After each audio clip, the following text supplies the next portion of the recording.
Now, I've plugged those holes up with this bushwax. We call it sugar bag. Tiny little black stingless bees you find in the hollow of trees or under the rocks.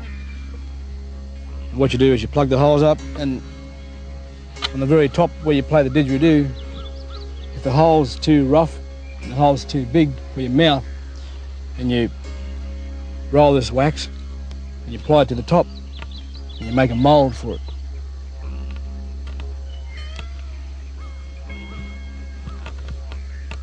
Like so. If the hole's too big, then you make it smaller to suit your mouth.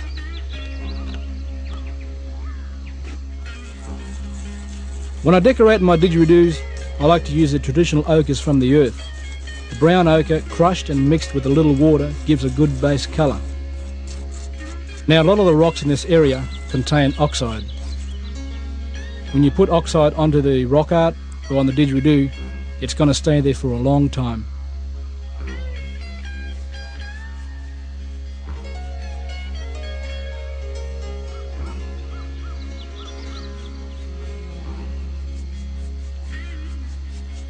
You can make your didge as individual as you are. On this one I've used a black band which represents the people of this country, and groups of these yellow dots which represent the stars and the sun.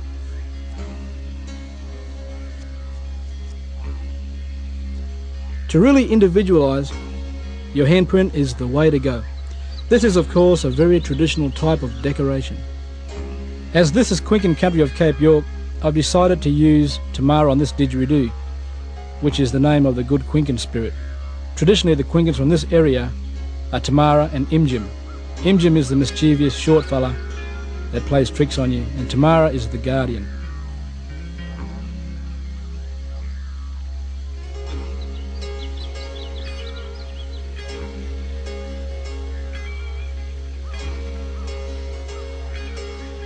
Here we have it, the finished product, ready to play.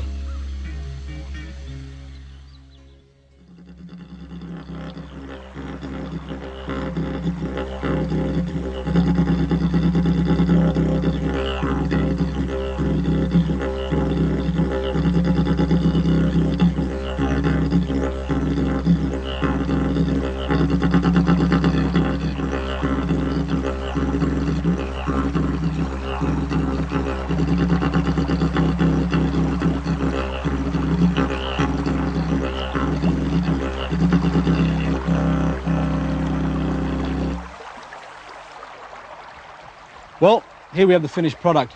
You've seen me cut the didgeridoo, scrape all the bark back, and here's the finished product, painted as well with the Tamara on it. The didgeridoo is one of the world's oldest wind instruments. And what's so unique about the didgeridoo is that it doesn't have a reed, it doesn't have finger holes. It's up to you to do the sound, to produce the twangs with your tongue, with your lips, and do the sounds in your voice box. I can show you how to play the didgeridoo, but it's up to you to put the time and effort into practicing every day, 1 hour, 2 hours, to play it and so forth. Now, to play the didgeridoo, you've got to do a sharp raspberry. Don't blow like a trumpet because it's not a brass instrument, it's timber.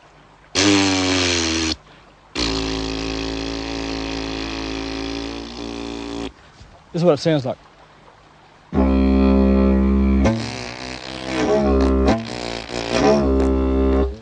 If you blow it hard like a trumpet, it sounds pretty terrible. Blow softly. Try and do some twangs also with your tongue.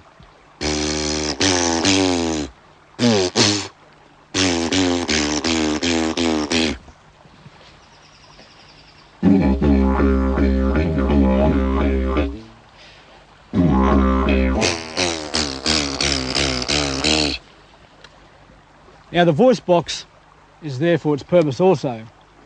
You do sounds like the dingoes, kookaburras, mopokes, emus, and you can do sounds that are produced through the didgeridoo, and the sound synthesised. Now the sound is also inside, you have all the little cracks and holes that the termites have left behind. That's what also synthesised the sound. Doesn't sound very good at this end, but at that end, it sounds very good.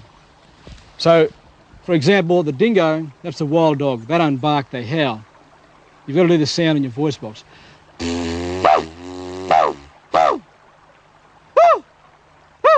Throw the voice, but vibrate it at the same time. To do a dingo, for example, do 5 short calls and 1 big long one.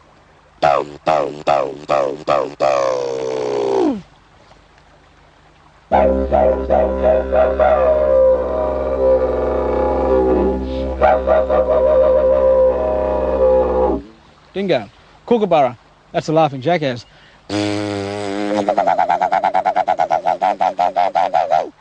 Bit faster, takes practice.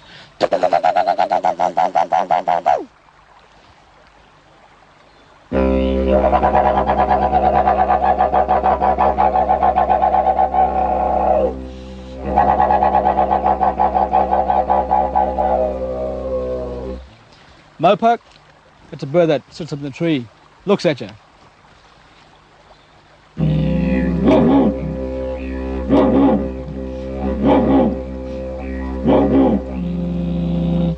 Brolga, that's a large crane.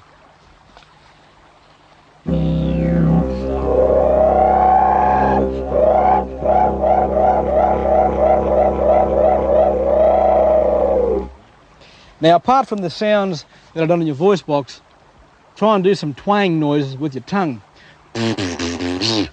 For example, kangaroo. If you imagine a kangaroo hopping down the road, it sounds like this.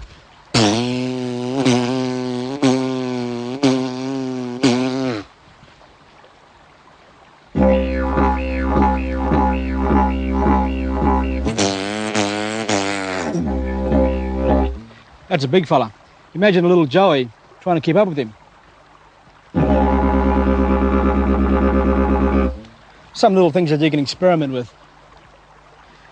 Now, apart from the sounds, we now get on to the next step, such as recycle breathing. That's the hard part. Now, didgeridoo players are famous for blowing down the didge and sucking air through the nose at the same time. There are different techniques you can use to practice this. My technique is to blow short little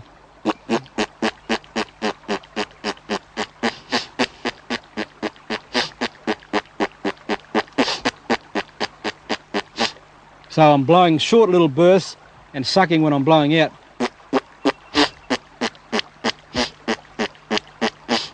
Now don't try too much, don't try too hard, just relax.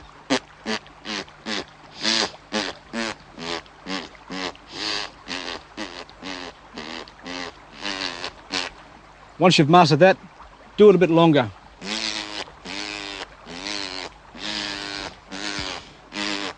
Until you finally go.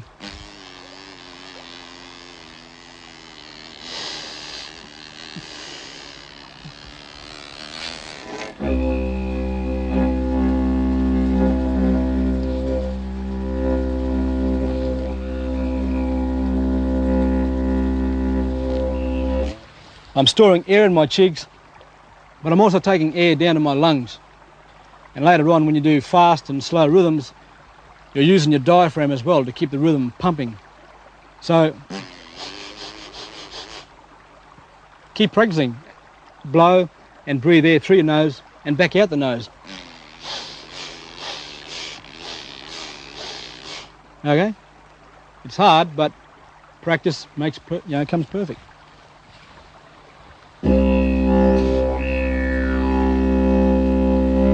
Now, the first step I showed you was just to blow it.